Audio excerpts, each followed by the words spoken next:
Several years ago, when my children were small, well, I think the oldest was 10, um, my very dearest friend went through a breakup with her partner. And I remember specifically what bothered me the most as her best friend. How was I going to help alleviate the pain?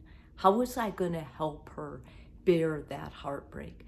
She didn't want it, and she was just so distraught and confused. And being her best friend, I felt like I assumed some of that responsibility. It came out of the blue and we didn't expect it.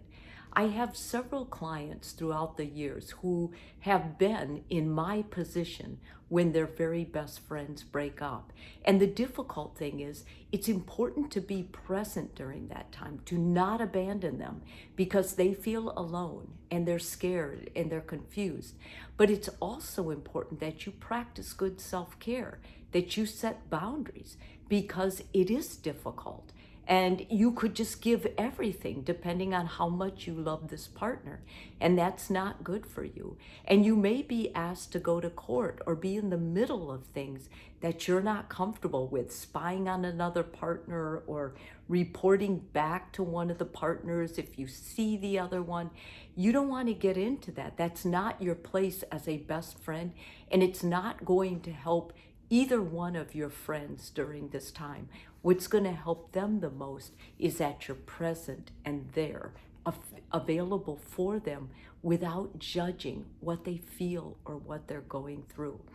I've got a list of things that I think can help you be a really good friend during this time, but yet preserve your own sense so that you will still be able to trust, that you still will be able to love. Because if it's a best friend and you witness this, I'm telling you, it will shake you and it will make you start seeing things in your partner or being suspicious of things you never were before, just because you were so close to that friend. And it's common, it happens a lot. People just don't give it the time or the attention it needs to be shared. That's my opinion. Okay, so the first of the things is you have to be patient. You have to give this process time. Don't expect that it's going to be easy up front, that you're just going to go to your best friend's house and say, okay, we'll just get through this together. That's not how it is.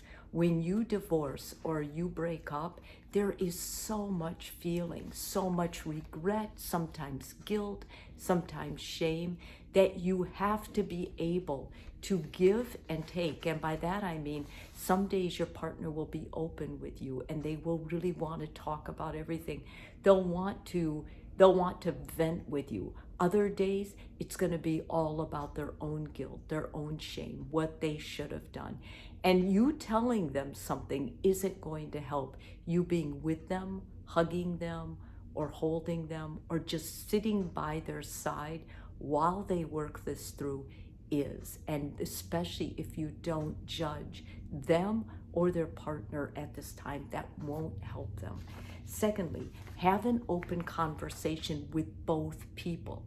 The reason this is so important is if this couple was your friend, it's important that you don't get yourself into a position where you're splitting or you're keeping secrets. So it's important that you go to one of the partners alone and you say, listen, I'm your friend, I'm your partner, your ex's friend, and I'm going to try to be friends of both of you during this time. I don't want to talk bad about either one of you. I don't want to get in the way of it. I don't want to be an obstacle. I want to be a support person. When you lay it out on the line of what you're willing to assume the responsibility, whether it's being there or only emailing, whatever it is, it's important at that time that you say that clearly. You don't hint about it. Next, set boundaries. I think setting boundaries is so important because as much as your friends love you, they will push that boundary. They'll ask you to do something that you're uncomfortable with because people get a desperate, panicky feeling sometimes as they're processing this.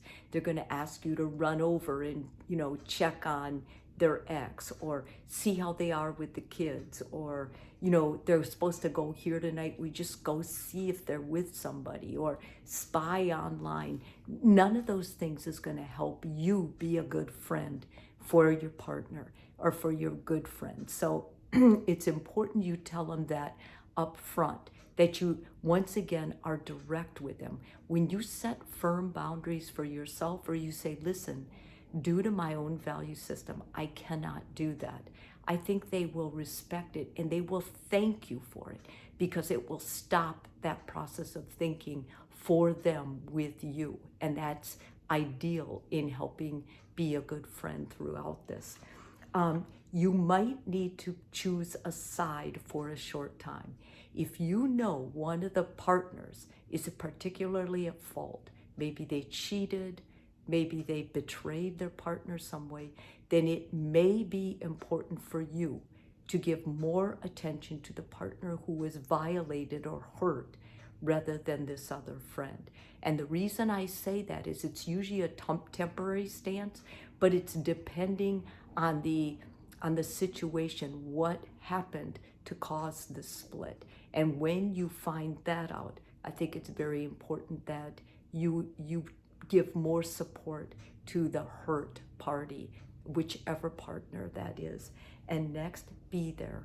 As I said, you don't want your friend to feel abandoned. So be there via phone, be there via Zooms, however it is that you connect with this person.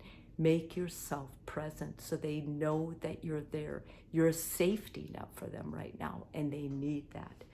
I think overall, the most important thing you can give someone during this time is a non-judgmental ear and the ability to support them and to validate how they feel while reminding them what an awesome person they are. People get really emotionally beat up during a process of a breakup or a divorce.